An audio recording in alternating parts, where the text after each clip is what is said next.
안녕하세요. 오늘도 사연 살롱을 찾아주셔서 감사합니다. 저는 현재 김포 신도시에서 행복한 가정을 이루고 살고 있는 30대 여자입니다. 현재는 둘째를 임신 중이고요. 3달 뒤면 두 아이의 엄마가 될 예정이에요.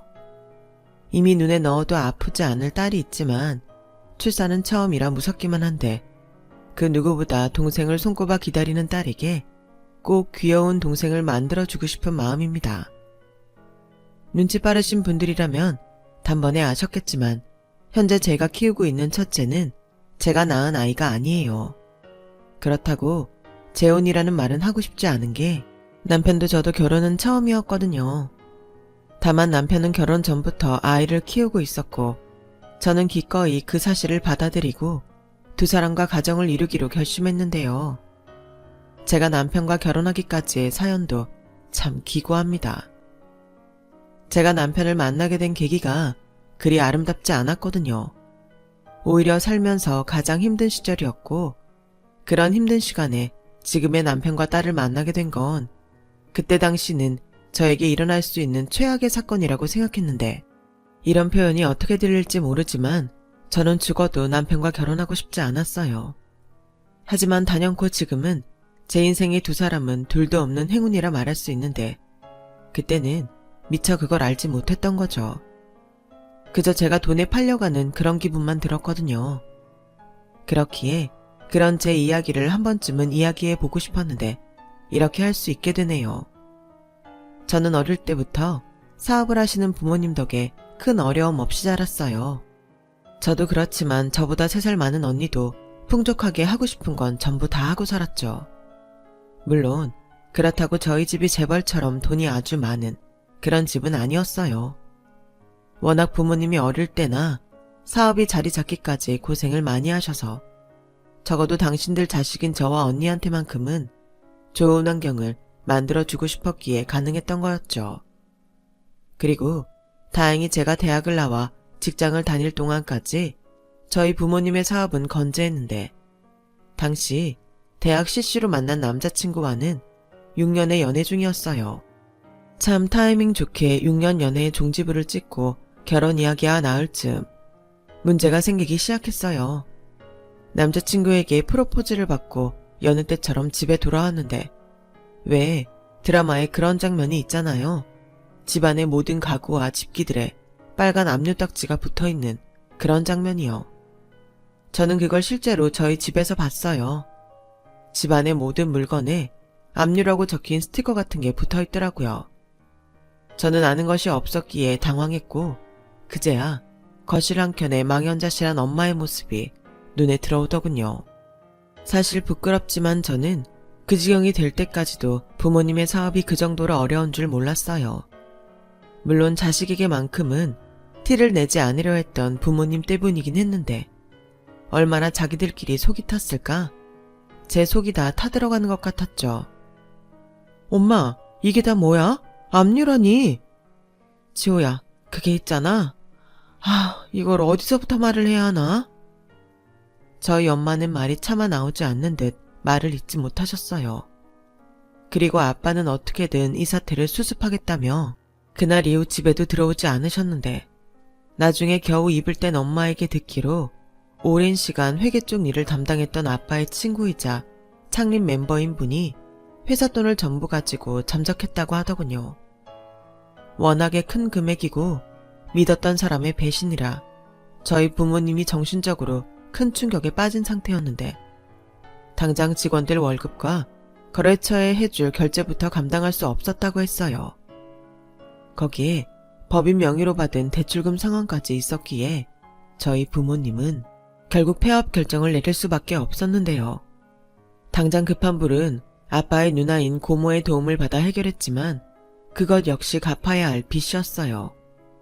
그렇기에 그날 이후 제 삶은 180도 달라질 수밖에 없었고 그나마 다행인 건 제가 직장 생활을 하고 있다는 거였는데 그렇다고 제 수입으로 그 위기를 모두 넘길 수는 없는 노릇이었죠. 그런데 그런 와중에 무슨 생각인지 언니까지 집을 나가 잠수를 탔고 저희 집은 그야말로 폭탄이 떨어진 것과 다르지 않았어요.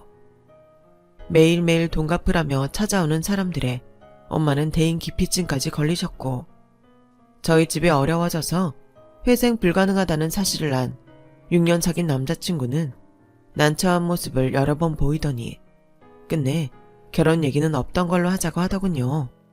석현아, 내가 방금 잘못 들은 거지? 아무리 우리 집이 어려워졌어도 우리 6년 만났잖아.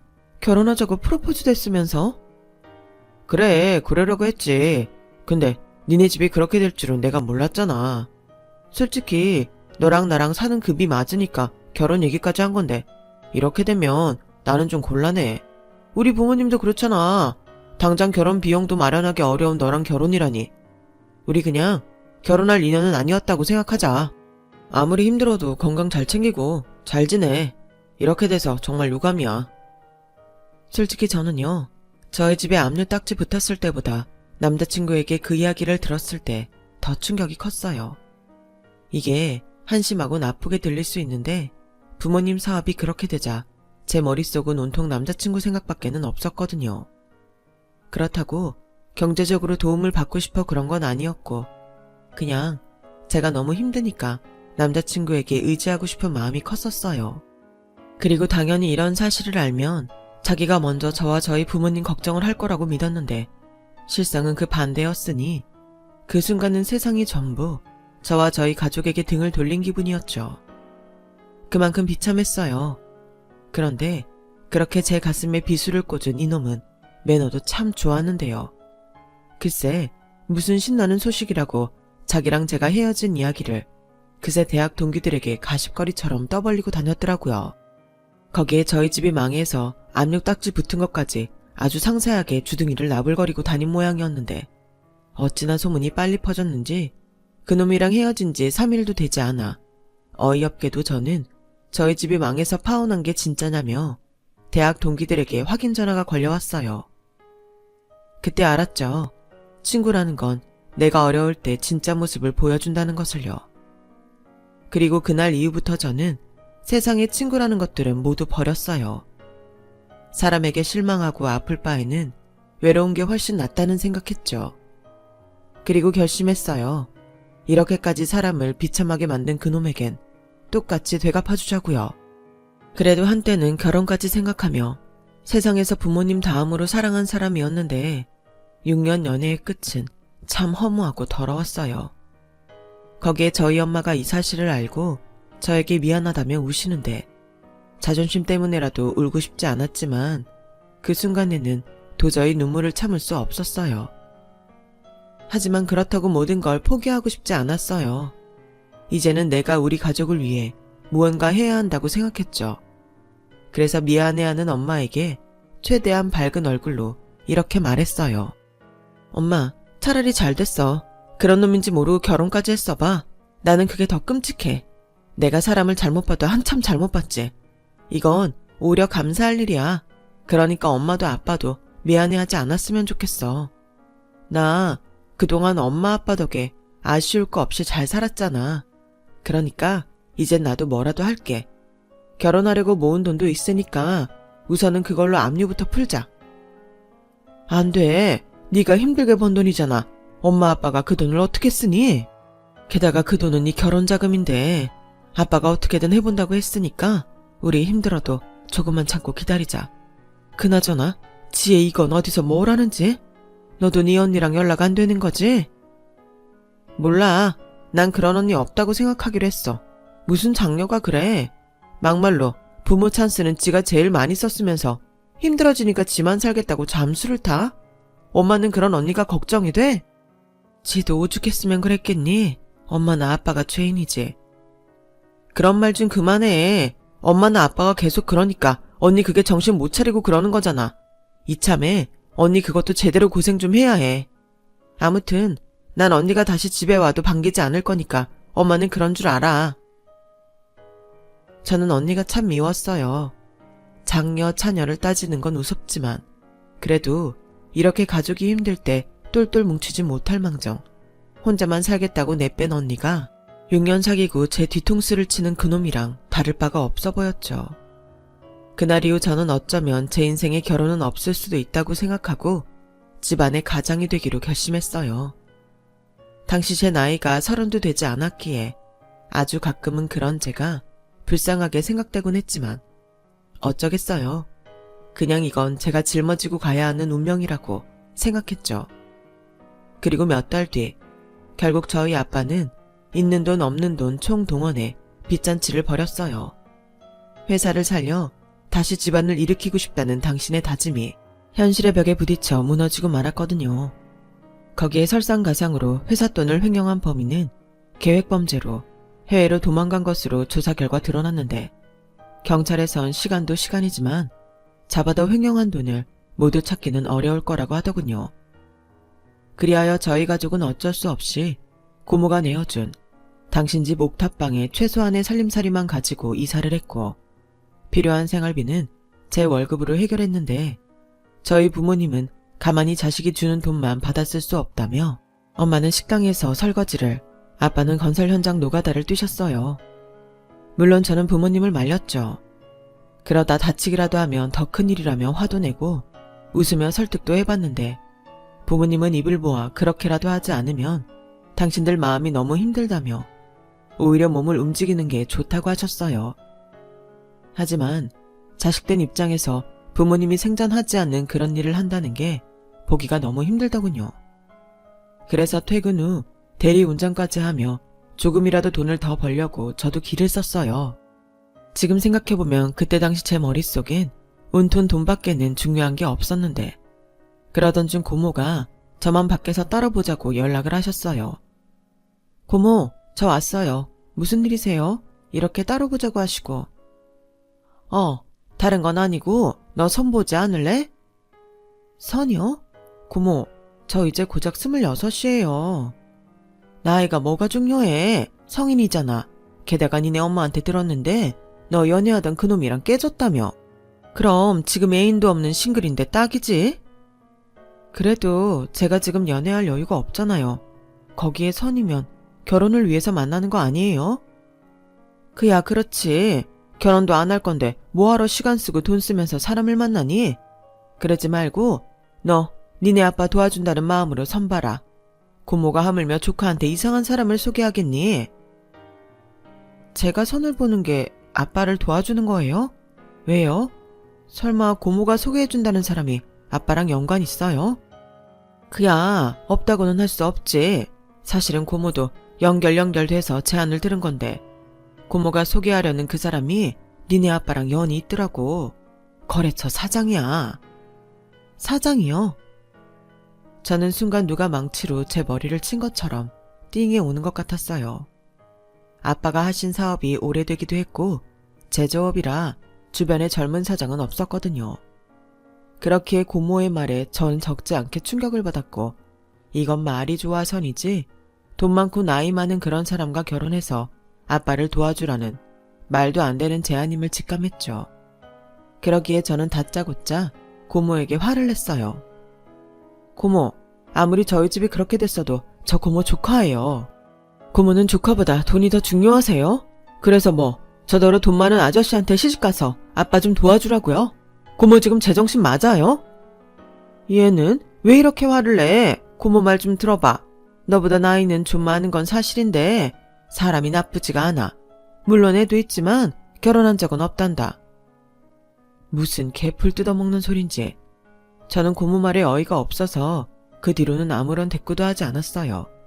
그저 눈으로 고모를 쏘아볼 뿐이었죠. 그러자 고모는 제 눈도 제대로 쳐다보지 못하고 식은땀까지 흘리며 설명하는데 솔직히 그 말들이 제 귀에 들어오지 않았어요. 네 아빠 그렇게 되기 전부터 오며 가며 너를 몇 번 본 모양이야. 그래서 너한테 호감이 있었는데 네가 이렇게 팔짝팔짝 뛸까봐 말을 못했대. 근데 네 아빠 회사 그렇게 된 거 알고 네 아빠 돕고 싶다고. 그러면서 너를 만나고 싶어하는 눈치더란다. 고모가 따져봤을 땐 회사 규모도 작지 않고 나름 내실 있으니 너도 이왕이면 그런 집에 시집가는 게 여러모로 좋지 않겠니? 아무리 좋아도 저는 그런 결혼은 절대 할 생각 없어요. 애 엄마는 어쩌고 결혼을 안 했대요? 우선 그거부터가 별로네요. 그게 애 엄마가 결혼하기 전에 죽었단다. 애도 6살이라 한참 됐어. 남자 혼자 애를 키우는 게 보통 일이야? 그 집 부모는 어떻게든 결혼시켜 애엄마 만들어주라고 한 모양인데 자긴 그럴 수 없다고 딱 잘라서 거절했대. 근데 넌 진짜 마음에 들어서 소개해달라고 하는 거야. 혼자 좋아한 지도 2년 넘은 것 같더라. 사람이 순정이 있어. 됐고요. 저는 못 들은 걸로 할게요. 그리고 행여 저희 엄마나 아빠한테는 아무 말씀도 하지 마세요. 그리고 고모가 인지 못하는 것 같아서 콕 집어 말씀드리면 지금 고모 저 돈 많은 집에 팔려가라고 말씀하신 거예요. 예, 무슨 그런 흉한 말을. 고모는 고모 딸한테 그런 집에 시집가라고 하실 수 있으세요? 저는 싫어요. 그리고 고모한테도 정말 실망이네요. 저는 더 들을 것도 없어서 먼저 자리에서 일어났어요. 그러자 고모는 자기 얘기가 끝나지 않았다며 저를 쫓아나왔는데 더 듣고 싶지 않았죠. 그리고 죽을 맛이 고모와 위아래 같은 곳에 산다는 거였는데 그 뒤에도 고모는 저만 보면 그 남자랑 선을 보라고 하셨어요. 고모 좀 제가 싫다고 했죠. 아무리 돈이 궁해도 그런 결혼은 안 해요. 그래 알겠어. 그럼 그냥 사람만 한번 만나봐. 고모 입장이 있지 않니? 고모도 부탁받은 건데 네가 나가서 싫다고 하든 깽판을 치든 그 뒤에는 고모도 아무 말 안 할게. 근데 사람이 진짜 좋아. 네 말 따나 내가 조카를 이상한 사람한테 시집가라고 하겠니? 저는 고모의 말에 한숨을 쉬며 알겠다고 했어요. 계속 이런 식으로 시달리느니 한번 나가서 제대로 제 의사를 전달하고 오는 게 속이 편할 것 같았거든요. 그러면서 슬쩍 대충은 알고 나가야 할 것 같아 고모에게 그 남자가 몇 살이냐고 물어봤는데요. 그게 네가 올해로 26살이면 그래 딱 41네. 40이요? 그럼 15살? 근데 얼굴이 동안이야. 잘생겼어. 너 만나고 오면 생각 변할 수 있다. 저는 차마 집안 어른이라 험한 말은 하지 못할 뿐 목구멍까지 올라온 욕을 참으며 표정으로는 그것보다 더한 제 의사표현을 했어요. 하지만 고모는 제가 그 남자를 만나고 오면 생각이 바뀔 거라며 저에게 조만간 약속 장소와 시간을 알려주겠다고 하시더군요. 그리고 약속 날짜가 오기 전 정말 재수없는 일이 벌어졌어요. 그때도 저는 퇴근 후 대리운전을 하며 조금이라도 더 벌겠다고 나갔는데 하필이면 그 차가 매너라고는 새똥보다도 없던 그놈의 새 여자친구의 차였죠. 이게 누구야? 임지호가 대리도 뛰어? 오빠 아는 여자야? 대학 동창. 근데 집이 망했대. 그래도 그렇지. 부자는 원래 망해도 3년은 먹고 살 걱정 없는 거 아닌가? 대리까지 뛸 정도면 그것도 모르고 결혼했으면 어쩔 뻔했냐? 생각만 해도 아찔하네. 설마 너 그동안 나 속인 거냐? 오빠 대학 동창이라며. 그게 무슨 말이야? 오빠 저 여자랑 결혼하려고 했어? 무슨 소리야. 결혼은 너같이 다 가진 애랑 해야지. 돈도 많지 이쁘지 능력도 쩔지. 오빤 너만 나타나길 기다렸지. 그냥 친구니까 안쓰러워서 하는 소리야. 쟤랑 결혼하려고 했던 애가 내 친구거든. 그놈은 지 새 여자친구에게 제가 무슨 말이라도 할까봐 눈을 찡긋거리며 별 지랄을 다 떨었어요. 그러자 의심스런 눈으로 여자가 저를 쳐다보는데 아무리 돈이 궁해도 그 차 운전은 하고 싶지 않더라고요. 그래서 말했는데요. 유유상종이라고 그 여자도 정상은 아니었어요. 지랄 연병을 떨어요. 저기요. 그쪽은 오늘 나 만난 거 진짜 행운인 줄 알고 저딴 놈이랑 하루라도 빨리 헤어져요. 내가 그쪽 안타까워서 하는 말이니까. 뭐래? 대리하러 왔으면 운전이나 해. 어디서 사람 이간질이야? 네가 그러면 내가 우리 오빠랑 헤어질 것 같아? 네가 봐도 우리 오빠가 좀 잘나긴 했지? 오빠 누군진 모르지만 오빠 친구 진짜 잘됐다. 저 여자 보니까 진짜 별로야. 원래 여자는 여자가 더 잘 보는 거 알지? 오늘 진짜 재수없다. 저 여자 보니까 심보도 고약하고 질투도 쩔어. 남 잘되는 꼴 절대 못 보는 그런 여자야. 자기 완전 쪽집게다. 제가 좀 그래. 학교 다닐 때부터 재수없기로 유명했다니까. 오죽하면 같은 학번 여자애들이 쟤만 따돌렸을까. 그런데 그게 그거였네. 여자가 봤을 때 영 아니었구나. 단 그것도 모르고 그것들이 열등감에 그러나 했다. 정말 어이가 없어서 저는 더는 어떤 말도 그 년놈이랑 하고 싶지 않았어요. 그리고 그년의 차는 더욱 운전하고 싶지 않았고 그래서 다른 대리 부르라고 하고 뒤돌아서는데 그놈이 저에게 꼴에 자존심은 있냐며 차비하라며 10,000원 한 장을 저에게 던지더군요. 비참했죠. 저런 인간을 6년이나 사랑했다는 그 사실이 너무 화가 났고요. 하지만 저는 1분 1초라도 빨리 그 자리를 피하고 싶었어요. 그래서 싸우기보다 도망을 선택한 저는 빠른 걸음으로 그곳을 떠났고 집에 오는 내내 속상한 마음에 눈물이 멈추지 않았는데 이상하게 고모의 말이 머릿속을 맴돌았어요. 혼자 저를 좋아한 지도 2년이 넘었고 사람이 순정이 있다니. 다른 건 다 떠나서 그 남자는 저를 위해줄 것 같은 그런 기분이 들었거든요. 하지만 이내 정신줄을 붙들려 노력했고 그렇게 시간이 흘러 고모가 알려준 선보는 날이 되었어요. 호텔에 있는 무슨 루프탑 카페라는데 날씨가 눈치도 없이 너무 좋더라고요. 지금 내 기분이 어떤 줄도 모르고 깔깔깔 친구끼리 또 연인끼리 있는 사람들이 괜히 다 얄미운 그런 날이었어요. 그리고 이윽고 고모 말대로 나이에 비해 꽤 동안인 그 사람이 제 앞에 앉았고 쑥스러웠는지 꽤 시간이 흘렀음에도 그 남자는 첫 말을 떼기까지 오래도 걸렸어요. 그에 비해 저는 아무 감정도 기대도 없이 나갔기에 너무 편하게 그 남자를 대했고 그 남자는 그게 좋았다고 하더군요. 지호 씨는 성격도 좋고 부침성이 좋아서 다행이에요. 저는 이런 자리가 익숙하지 않아서. 저 재미없죠? 그래도 여기 나오기 전에 공부 많이 했는데. 공부요? 선자리 나오는데 공부까지 하셨어요? 제가 워낙 숫기가 없어서요. 여자를 만나는 것도 오랜만이고. 얘기는 대충 들었어요. 딸이 있으시다고요. 그래도 대단하세요. 혼자서 애를 다 키우시고. 대단할 건 없죠. 제 아이인데 제가 키우는 게 맞고요. 얘기를 대충 들으셨다니 여기 나오기까지 힘드셨겠네요. 네, 좀. 그리고 아시겠지만 저희 아빠가 힘들어지고 난 뒤에 만나는 자리라서 처음 들었을 땐 유쾌하진 않았어요. 이해합니다. 거절하셔도 돼요. 지호 씨 입장에서는 불쾌하실 수 있죠. 그래서 사실 저도 싫다고 했어요. 그냥 아무 조건 없이 아버님을 돕고 싶었는데 주변에선 아버님 빼고 제 마음을 다 아시는지라 그럼 만나나 보라고 자꾸 일을 만드셨어요. 죄송합니다. 저는 그 남자의 말에 오히려 미안한 마음이 들었어요. 사람이 사람을 좋아하는 건 사과해야 할 일이 아니잖아요. 거기에 순수하게 저희를 돕고 싶어 했다는 그 말이 고마웠는데 그렇게 선입견이라는 것을 걷어내고 그 남자를 다시 보니 아까는 보이지 않았던 것들이 하나하나 보이기 시작했어요. 행동에는 매너가 배어 있었고 매 순간 저를 배려하려 애쓰는 그 남자를 보니 저와 6년을 함께한 그놈보다 훨씬 좋은 사람이란 걸 알 수 있었어요. 거기에 나이와 어울리지 않게 제 앞에서 부끄러움을 타는 그 모습이 귀엽게 느껴졌는데요. 뭔가 제 안에 전혀 없던 마음이 피어나는 기분이었어요. 저는 당시 그게 호감이나 사랑은 아니라고 생각했어요. 그냥 좋은 사람이구나 하는 정도? 그래서 저는 그 사람과 몇 번 더 만나도 괜찮겠다고 생각했죠. 저도 이기적인 게 그 사람이 순수한 의도로 저희 집을 돕고 싶어 한다면 기꺼이 그 도움을 받고 저도 받은 만큼 보답을 하면 어떨까 하는 생각을 하며 그 사람을 만났어요.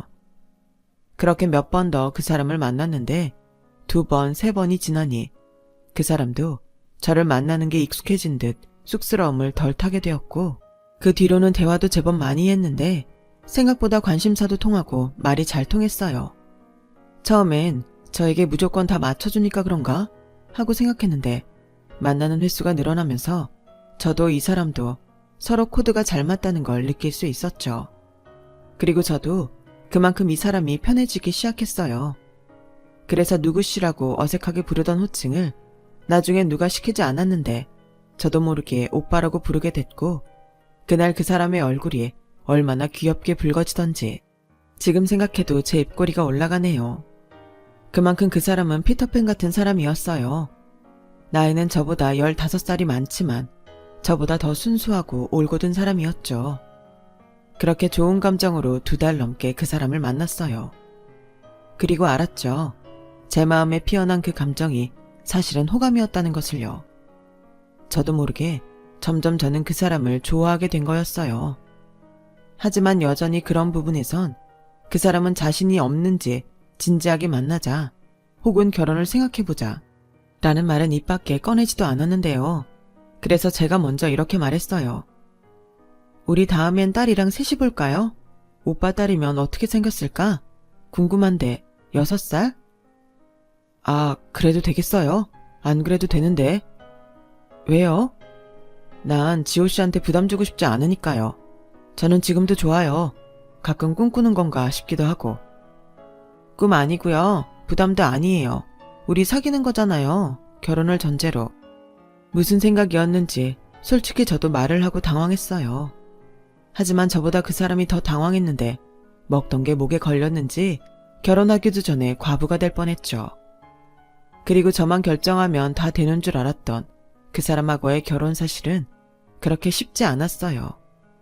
고작 6살밖에 되지 않았으면서 저를 어찌나 경계하고 못마땅하게 여기는지 딸아이는 저를 처음 보자마자 마치 자기가 본처라도 되는 듯 저를 째려봤어요. 호칭도 곧 죽어도 아줌마라고 하는데 제가 그 나이에 그런 호칭을 들었을 리 만무하잖아요. 그 뒤부터 우습지만 한 남자를 사이에 두고 전쟁이 시작되었어요. 6살 대 26살 여자의 전쟁이었죠. 하지만 예상외로 제가 훨씬 불리했어요. 그 남자는 저를 참 좋아했지만 부녀 사이라는 건 제가 생각하는 것보다 훨씬 견고한 거더라고요. 그래서 처음엔 우습게 생각했다가 어떻게 하면 6살 여자의 마음에 들까 고민하게 되었고 저는 엄마와 아빠에게 이 사실을 모두 이야기했어요. 그 전에 제가 고모에게 아무 소리 하지 말라고 했던 터라 부모님은 제가 15살이나 차이 나는 그것도 아빠와 안면이 있는 남자와 결혼을 전제로 만나고 있다는 걸 전혀 모르고 계셨죠. 다만 엄마는 대충 만나는 사람이 있나 보다 정도로만 생각하는 눈치였는데 제가 모든 사실을 이야기하자 부모님의 얼굴은 딱딱하게 굳어버렸어요. 그리고 아빠는 화가 나서 고모에게 당장 올라와서 해명하라고 흥분했는데 이내 제가 만나는 사람이 누군지 알게 되자 아빠는 조금씩 안정을 찾아가기 시작하더라고요. 어쩐지 그래서 그 사람이 그랬던 거구만. 사실 내가 당신이랑 지호 걱정할까봐 말을 안 했는데 우리 남은 빚 지호가 만나는 그 사람이 다 해결해 줬어. 그리고 다시 시작하고 싶으면 자기가 도울 테니까 자기랑 같이 해보자고 하더라고. 도진 오빠가? 그새 오빠라고 부르냐? 너는 그런 일이 있으면 가족이랑 상의를 해야지. 그리고 고모님도 그래요. 어떻게 그런 자리를 이이랑 나 몰래 추천할 수가 있어요? 너도 알잖아. 좋은 사람인 거. 나는 뭐 들어서 하는 거지만 사람이 평판이 너무 좋더라고. 애가 있어서 그나마 그 사람 짝이 없는 거지. 애만 없어봐. 벌써 다른 여자가 채 같다. 고모님, 그래도 저는 너무 충격이에요. 그리고 지호야, 엄마는 너 아무리 좋은 사람이라도 그런 결혼은 안 했으면 좋겠다. 딸이라니. 엄마, 나도 내가 이런 마음이 생길지 몰랐는데 나 그 사람 좋아. 돈이 많아서 사장이어서 그런 게 아니라 사람이 너무 순수하고 귀여워. 너보다 15살이나 많은데 귀여워? 미쳐도 단단히 미쳤네. 동안이라니까. 엄마도 보면 생각이 달라질 거야. 근데 지금 문제는 그게 아니라니까. 6살 그 꼬마가 눈에 쌍심지를 켜고 나랑 도진 오빠랑 갈라놓고 있다고. 딴 여자면 내가 어떻게든 하는데 걔는 도진 오빠 딸이잖아. 아, 머리야. 여보, 지금 이걸 내가 어떻게 받아들여야 해? 어쩌겠어. 우리 딸이 좋다는데. 그리고 자기도 잘 기억해봐. 김도진 사장. 자기도 괜찮다고 좋은 여자 있으면 소개하고 싶다고 했잖아. 내가? 무엇보다 사람 괜찮은 건 내가 알지. 경영 능력도 있고 사람이 의리도 있어. 의리는 무슨? 자기가 그렇게 사람을 쉽게 판단하니까 뒤통수 맞고 그러는 거잖아. 엄마, 그 사람 진짜 괜찮아. 그래, 옳게. 내가 이상한 사람을 지호한테 만나보라고 했겠어. 그리고 이미 별다른 말도 하지 않고 그렇게 도우려 했다는 건 사람이 그만큼 됨됨이가 됐다는 거잖아. 그러니까 옳게도 긍정적으로 생각해. 그만한 사람이 진짜 없다니까. 혹 데려갔다가 혹 붙여서 온다고 저는 뜻밖의 엄마의 반대에 부딪히고 말았어요. 하지만 원래 인연은 어떻게든 이어진다고 이내 그 사람을 만나게 된 엄마는 그제야 누군지 기억이 났는지 아빠처럼 그 사람을 반겼고 문제의 딸아이는 끝까지 자기는 엄마 따윈 필요 없다고 버티다 어린이집에서 매년 하는 가족 운동회 때문에 저에게 마음을 열기 시작했어요. 퇴근하고 저녁에 지친 몸을 쉬고 있는데 그 사람으로부터 전화가 걸려왔고 저는 반가운 마음에 전화를 받았는데요. 그게 그 사람이 아닌 딸애였어요. 어찌나 긴장하며 전화를 받았는지 부장님 전화도 그렇게 안 받는데 어느새 제가 자세까지 고쳐 앉고 전화를 받고 있더라고요. 지우리? 지우라, 무슨 일이야? 아줌마, 달리기 잘해요? 달리기? 딸아이의 용건은 간단했어요. 매년 어린이집에서 가족 운동회를 하는데 늘 할머니, 할아버지가 참석해 게임에는 참여하지 않았던 모양이에요. 그런데 문제는 딸아이 친구들이 그런 딸을 놀린 것 같았죠. 그래서 그날은 아빠인 그 사람이 운동회에 가기로 했다는데 나중에 넌 엄마가 없어서 아빠만 오지 않냐며 또 딸아이를 놀린 것 같았어요. 처음엔 어린이집을 안 다니겠다고 떼도 썼다는 것 같은데 얼마나 그게 자기한테는 중요했으면 제 도움이라도 받을 생각을 했을까. 제 마음이 다 속상하더라고요. 그리고 저에게 재차 이렇게 물었는데 아줌마, 그리고 게임도 잘해요? 1등 할 수 있냐고요? 저 지금 완전 진지해요. 딸아이는 정말 진지한 목소리로 말했어요.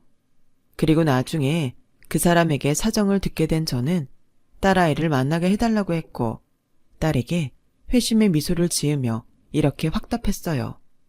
그게 제가 딸에게 인정받는 순간이었거든요. 지우라, 아줌마 운동이랑 게임 진짜 잘해. 어린이집 엄마들 중에서 1등 할 자신 있다? 저는 그날 이후 집에 돌아와 무슨 큰 대회를 준비하는 선수처럼 매일 퇴근 후 운동장을 뛰었어요. 그 사람은 어린이집 운동회일 뿐인데 무슨 그렇게까지 하냐고 데이트나 가자고 했지만 저는 그럴 수 없었죠. 그리고 대망의 그날이 밝았어요. 그 사람의 부모님은 저를 처음 보는 것임에도 저를 아주 반갑게 맞아주셨고 나이 많고 딸까지 있는 당신 아들을 만나줘서 연신 고맙다며 제 손을 잡으셨는데 어쩐지 그 사람의 식구들 사이에 있는 것이 어색하지가 않더라고요.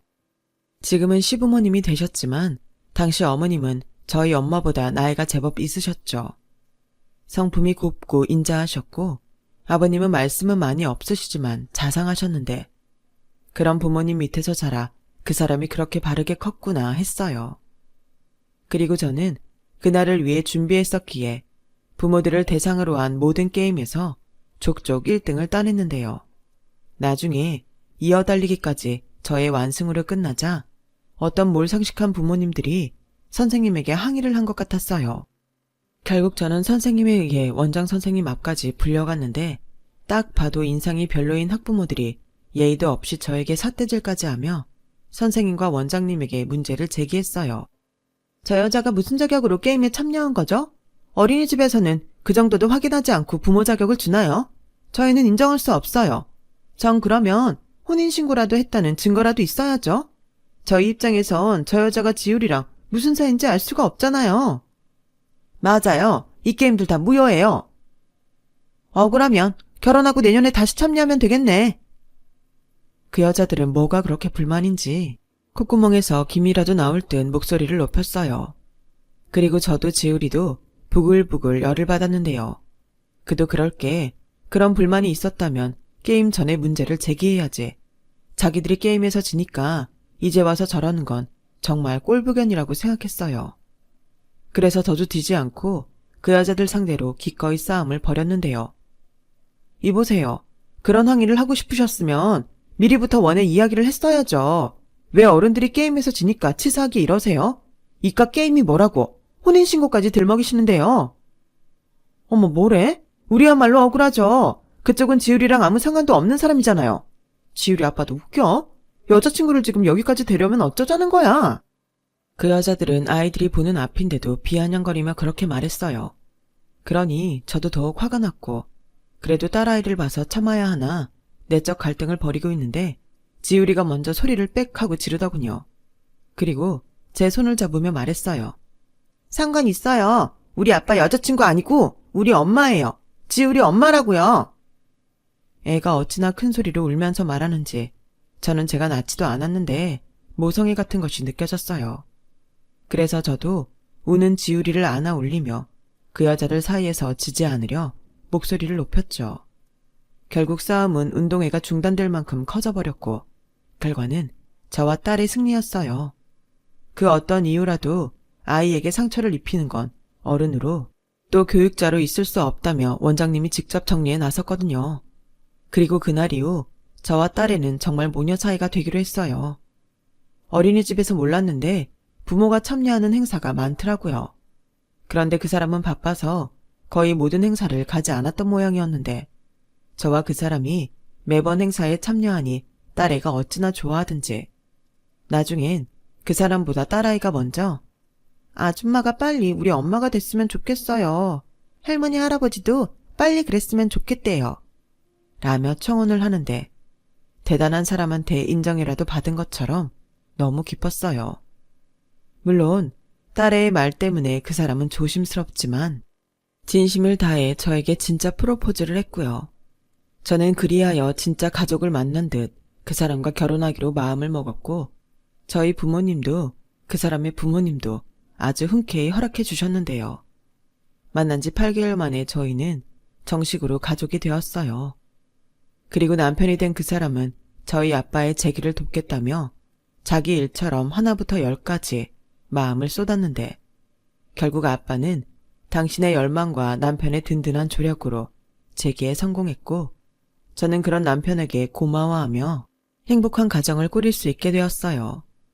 아울러 거의 포기했던 횡령범도 결국엔 남편의 인맥으로 잡을 수 있었는데 다행히 그 범인이 그 돈으로 새로운 사업을 하려고 돈을 풀지 않아서 그 돈을 무사히 되찾을 수 있게 되었어요. 그리하여 아빠는 이제야 한을 풀었다며 다시 예전의 사업자의 모습으로 자기 사업에 더욱 매진하게 되셨는데 엄마가 어찌나 저희 남편에게 고마워하는지 나중엔 사위사랑은 장모라고 저희 엄마가 제 남편에게 더욱 지극정성을 쏟으셨어요. 거기에 까칠하기만 하던 딸은 함께 살게 된 이후로는 완전 제 껌딱지가 되었는데 무엇보다 제가 어린이집 마중을 나가는 걸 그렇게 좋아할 수가 없었죠. 어린이집 문 앞에서 아이를 기다리고 있으면 세상을 다 가진 얼굴로 저에게 뛰어와서 안기는데 그게 그렇게 벅찰 수가 없었어요. 엄마라는 그 호칭이 참 묘하더라고요. 저는 평생 불러만 봤지 엄마 소리를 들을 기회가 없어서 더 그랬던 것 같은데 그 엄마라는 호칭이 들으면 들을수록 저를 진짜 엄마로 만들어줬어요. 그리고 제가 이 세상을 바꿀 수는 없지만 저 아이가 사는 세상은 내가 바꿔줄 수 있지 않을까 하는 소중한 꿈이 생겼는데 지금은 저 아이의 엄마가 되어 참 다행이다 라는 생각까지 하게 되었답니다. 그렇게 저는 두 사람과 진짜 가족이 되었어요.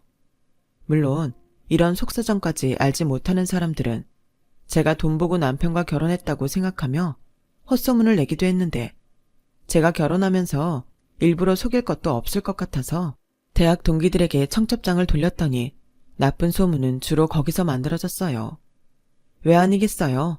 그 매너 없는 놈이 가만히 있을 턱이 없죠. 그리고 원수는 외나무다리에서 만난다고 저는 그놈을 서울 명동에 있는 모 백화점에서 딱 만나게 되었는데요. 전에 봤던 그 차 주인은 아니었어요. 그리고 저보다 훨씬 나이 많은 여자와 그 옆에서 그 여자의 것으로 보이는 쇼핑백을 가득 들고 있었는데 그놈은 저를 발견하고 제 남편을 슬쩍 쳐다보더니 이내 아무 말도 하지 않고 지나가려 하더군요. 처음엔 불러서 망신이라도 시킬까 고민했는데 그럼 저도 똑같이 후진 사람이 될 것 같아서 일부러 그냥 모른 척 해줬어요. 하지만 저도 알고 그놈도 알았죠. 제가 지금 얼마나 멋진 사람과 결혼했다는 것을요. 그날 이후 신기할 정도로 동기들 사이에 소문은 사라졌어요. 물론 제가 동기들을 만나지도 않고 거기에서 흘러나오는 말에 관심도 없어서 신경을 쓰지 않아서인지도 모르겠는데 나중엔 아이러니하게도 동기들 사이에서 제 전 남자친구에 대한 안 좋은 소문만 돌더라고요. 그놈은 그때 제가 백화점에서 봤던 여자로 추정되는 그 여자와 끝내 결혼을 한 모양이었어요. 그리고 그 여자가 나름 돈도 많고 뷰티 사업도 하는 모양이었는데 거기서 찍소리도 못하고 기 한번 펴지 못하고 사는 것 같더라고요. 그러게 가치가 뭔지도 모르고 그렇게 살더니 저는 통쾌하거나 고소한 그런 기분이 아닌 그놈이 불쌍했어요. 그리고 가슴 깊이 고마운 마음이 들었는데요. 과정에 어쨌든 그놈에게 차여서 결국은 지금의 남편을 만났으니 얼마나 고마운지 모르겠어요. 그리고 뻔한 말이겠지만 저는 제 경험으로 사람의 인생은 정말 알 수 없다는 것을 배웠는데요.